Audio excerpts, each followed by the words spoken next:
శ్రీ గురుభ్యో నమః.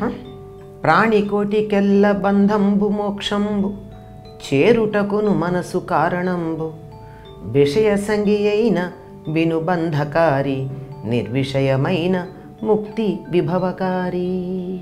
ఆముక్తమాల్యతలో ఖాండిక్య కేసిధ్వజ సంవాదంలో కేసిధ్వజుడు ఖాండిక్యుడితో చెప్తాడు అసలు ముక్తి అంటే ఏమిటి అని. ఏమిటంటే ప్రాణికోటికెల్లా అందరికీ కూడా, ఒక మనుషులకే కాదు సమస్తమైనటువంటి జీవులకి. ఇక్కడ మనం ఎప్పుడు గుర్తుపెట్టుకోవాల్సింది ఏమిటంటే మన సనాతన ధర్మంలో మనుషులు అనే దాన్ని మనం మాట్లాడుతున్నాం, మన గురించి మనం మాట్లాడుకుంటున్నాం అని గొప్ప మనం అనుకుంటాం. కానీ మన ధర్మం సమస్త జీవుల్ని సమానంగానే భావించింది. ఎక్కడా వీళ్ళు ఎక్కువ వాళ్ళు తక్కువ కాదు.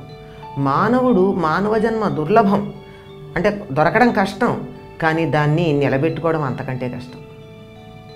దుర్లభమైంది నిలబెట్టుకోవడంలో చాలా కష్టాలు ఉంటాయి. అటువంటి కష్టం ఇక్కడ అనుభవించేటటువంటి పరిస్థితి ఉంటుంది కనుక దాని గురించి కాక సర్వజీవులు అని చెప్పినప్పుడు అన్ని ప్రాణులు అని చెప్పుకోవడమే సముచితం. అన్నిటికీ కూడా బంధమన్నా మోక్షమన్నా కారణం ఏమిటంటే మనసే. మన ఏవ మనుష్యాణం కారణం బంధమోక్షయో అని ఉపనిషద్వాక్యాన్ని ఇక్కడ చెప్తున్నాడు. అంటే బతకద్దు అని చెప్పట్లా, బతకండి, అన్ని పనులు చేయండి, అన్ని రకాలైన సంబంధ బాంధవ్యాలు ఉండాలి, అందరితోనూ చక్కగా ప్రవర్తించాలి, ఆనందించాలి, కష్టం వస్తే అయ్యో అనుకోవాలి, సుఖం వస్తే ఆహా అనుకోవాలి, ఏది మానకూడదు, ఏది వదిలిపెట్టకూడదు. కానీ పట్టుకోకూడదు, పట్టించుకోకూడదు, ఒంటికి పూసుకోకూడదు, ఒంటికి పులుముకోకూడదు. గోడకి సున్నం వేసినట్టుగా ప్రతిదాన్ని మన ఒంటికి పులిమేసుకుంటే ఆ గుళ్ళంతా ఎలా అయిపోతుంది? అట్లా పులుముకోకూడదు. అందుకనేమిటి? బంధము మోక్షము అన్నవేమిటి? మనసుకు సంబంధించినవి మాత్రమే. విషయాలతో మనం సంగం కలిగి ఉంటే, అంటే వాటిని బాగా పట్టుకుని అతుక్కుపోయి ఉంటే అదేమో బంధం అవుతుంది. విషయాలను పట్టించుకోకుండా కనుకున్నట్టయితే అది వైభవాన్ని కలిగించే ముక్తిగా ఉంటుంది. అంటే మోక్షము అనేటటువంటి మాటకి మనకి లోకంలో ఒక దురభిప్రాయం ఉంది. మోక్షం అంటే చచ్చిపోవడం.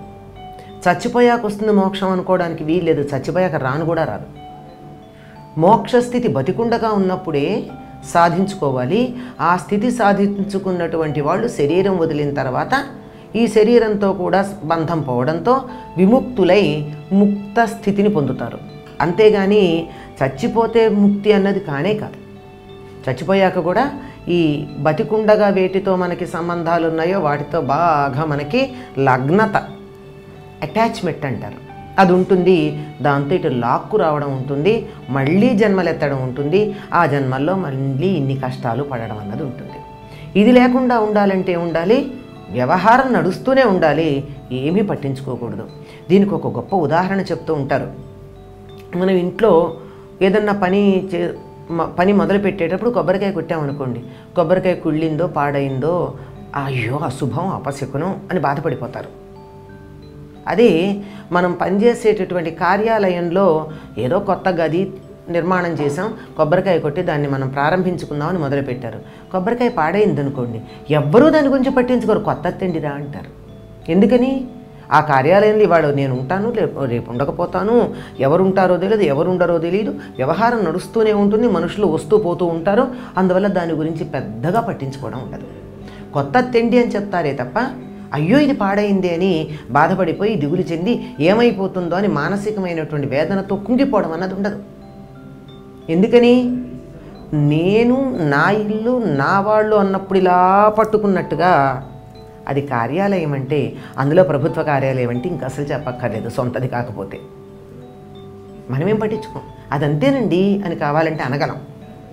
అలా దాన్ని ఎంత నిర్లిప్తంగా వదిలేయగలిగామో అంత నిర్లిప్తంగా మిగిలినటువంటి విషయాలు, నేను అనుకునే నాది అనుకునే విషయాల్లో కూడా వదలగలిగినట్టయితే ఇక్కడే ముక్తుంది.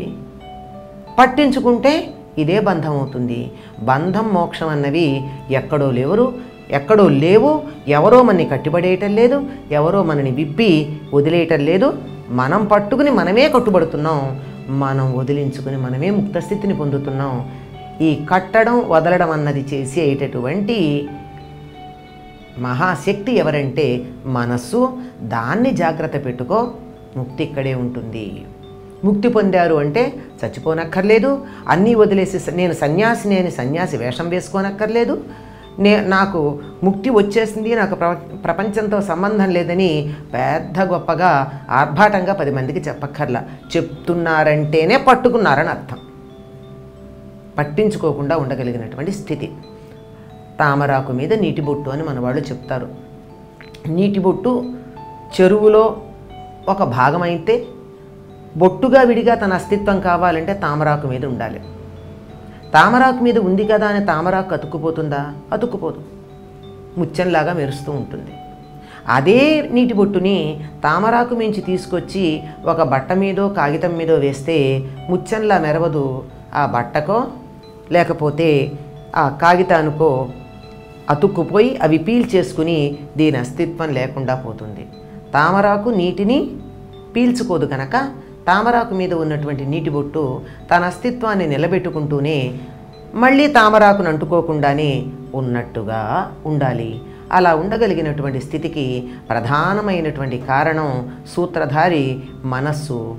దాన్ని జాగ్రత్త పెట్టుకుంటే బ్రతికుండగానే ముక్త స్థితిలో ఉండొచ్చు. స్వస్తి.